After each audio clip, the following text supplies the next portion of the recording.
también lo que decíamos, el diálogo que siempre establecemos en Brújula con jóvenes estudiantes que además les interesa la temática internacional. Está con nosotros Bárbara Briceño, de 14 años, estudiante de secundaria, y Clovis Jamil, de 13 años. Clovis, ¿en qué colegio estudia y por qué le interesa la política internacional? Estudio en el San Agustín del Marqués.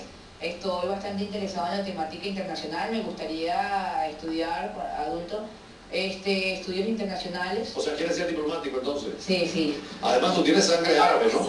Sí, mis bisabuelos eran de Siria. ¿Y qué sabes tú del mundo árabe, de la organización del mundo árabe? Bueno, la Liga Árabe es una organización regional que agrupa a 23 estados. Tiene como fin la organización económica, social, de salud, a nivel de comunicaciones también. ¿Cuáles estados integran la Liga Árabe que tú te recuerdas? Tenemos a Omán, Yemen, Arabia Saudita, Siria, Líbano, Comores, Argelia, Túnez, Marruecos, Egipto, Emiratos Árabes Unidos, Kuwait. O sea, son los árabes que tienen cultura e idioma propio que tratan de trabajar unidos en el sistema internacional. Y Bárbara Briceño también es estudiante de secundaria. ¿En qué colegio haces? Estudio en el San José de Tardes del Paraíso, 9º grado. ¿Has participado en los modelos de Naciones Unidas? Sí, estuve en Madmum y en Sirimum. ¿Y qué posiciones tenías allí en esos modelos?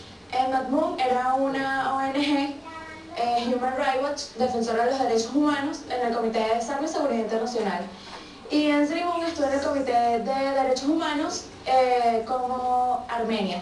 Y cuando tú participas en esos modelos de Naciones Unidas, pues asumes lo que el Estado expone y además respetando a los otros Estados, ¿no? Sí, es una representación de los principales comités y consejos de las Naciones Unidas, donde cada alumno le toca representar un país como si fuera un diplomático. ¿Por qué te interesa tanto el tema de Naciones Unidas? ¿Qué son las Naciones Unidas? Las Naciones Unidas son una organización que se crea en 26 de junio de 1945 con la firma de la Carta, que fue ratificada por los 5 miembros permanentes del Consejo de Seguridad.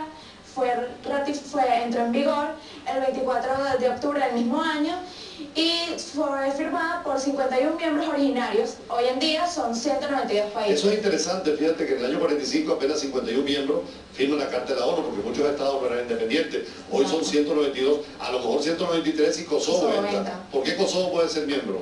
Porque si la comunidad internacional reconoce la independencia de Kosovo, puede entrar a la Organización de las Naciones Unidas, pero sin embargo declaraciones del gobierno serbio dicen que no van a permitir que Kosovo entre a las organizaciones internacionales. ¿La Liga Árabe qué va a opinar? ¿Va a entrar Kosovo a Naciones Unidas? ¿Lo van a reconocer? Desde el punto de vista de la Liga Árabe, sí. Realmente la Liga Árabe, por ser musulmana en su gran mayoría, para no decir totalmente... ¿En la totalidad? En la totalidad, cierto. Tiene mucho interés en que Kosovo se independice, porque en Kosovo y Serbia son prácticamente dos naciones. Debería de estar independizado Kosovo, y desde el punto de vista de la Liga Árabe, claro, porque le conviene un estado más musulmán. Por cierto, Austria y Suiza hoy, dice la prensa, reconocen a Kosovo y en América Latina Costa Rica. Venezuela ha dicho que no, pero no sabemos las razones, porque de todas maneras ya Venezuela ha reconocido la independencia de Croacia, de Eslovenia, de Bosnia y Herzegovina, y esos son también estados independientes que eran la antigua Yugoslavia. ¿Cuáles son los organismos básicos de Naciones Unidas? El órgano principal de las Naciones Unidas es la Asamblea General, que se reúne una vez al año, son 192 miembros. Después viene el Consejo de Seguridad, donde hay 15 miembros, de los cuales 9 toman decisiones y 5 tienen derecho a veto, que son Estados Unidos, Rusia, Francia, China, Reino Unido e Irlanda del Norte. Clovis, ¿qué otros temas internacionales has tenido interés? Por ejemplo, los grandes temas actuales como el tema de Irán. ¿Alguna palabra sobre esto? Cierto, Irán últimamente en reiteradas ocasiones ha establecido que tiene como fin borrar a Israel del mapa. Eso no es bueno, ¿no? Claro que no es bueno, aparte de que obviamente eso sería una guerra bastante complicada. Irán pues, hay posibilidades de que tenga bombas atómicas y Israel ya las tiene. Irán también tiene un proyecto de energía nuclear con fines militares. ¿Qué dicen las Naciones Unidas? Las Naciones Unidas, el Consejo de Seguridad, está buscando sanciones que obliguen a Irán a abandonar su programa nuclear debido a las posiciones radicales de su gobierno y a las reiteradas declaraciones del presidente Ahmadinejad sobre eliminar a Israel del mapa. ¿Algún otro tema que te interese en el tema de la problemática internacional? Bueno, para irnos más hacia América tenemos también Cuba, que renunció Fidel Castro hace unos días. Tenemos ahora a Raúl Castro, que se dice que él, por ser más pragmático, se podría encontrar en Cuba a lo mejor que se estableciera una democracia. ¿Y tú estás de acuerdo con una democracia de Cuba como las democracias latinoamericanas? Claro, debería de ser, ¿no? Porque Cuba es uno de los últimos bastiones, por decirlo de alguna manera, comunistas que existen en el mundo incluso. Sí, porque queda Corea del Norte, Vietnam, que está cambiando, China, que ha cambiado mucho, y los cubanos que ahora aparentemente quieren cambiar también. Primero, la información de la firma del Tratado sobre Derechos Humanos de Cuba, que eso es importante, Bárbara. Y además, ¿qué otro mecanismo internacional te interesa? Por ejemplo, la Organización de Estados Americanos. La OEA me interesa muchísimo y la OEA ha opinado en reiteradas ocasiones que está súper de acuerdo en que Cuba cambie de régimen de un comunismo a una democracia. Tenemos también declaraciones de George W. Bush que admite que Cuba está muy difícil de pasar a una democratización completa porque Raúl Castro, el presidente de Estados Unidos, lo ha catalogado como un tirano.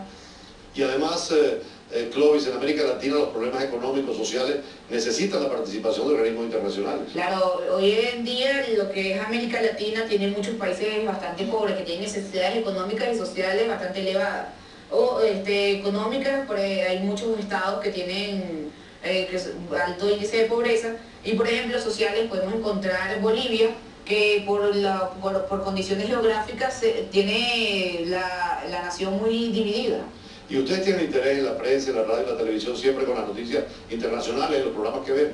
Sí, además que tenemos internet y es como una fuente más rápida y están los noticieros digitales, ud.com, y yo por lo menos siempre leo los titulares. ¿Tienes interés en aprender otro idioma distinto al español? Sí. ¿Cuáles, por ejemplo? Inglés, francés y ahorita mandarín porque China está dominando el mundo. O sea que vas a estar estudiando mandarín, y tú, ¿qué otro idioma te interesaría? Claro, hoy en día los idiomas más importantes, se podría decir así, son los que son oficiales en Naciones Unidas, el caso del ruso, árabe, inglés, español y japonés y chino.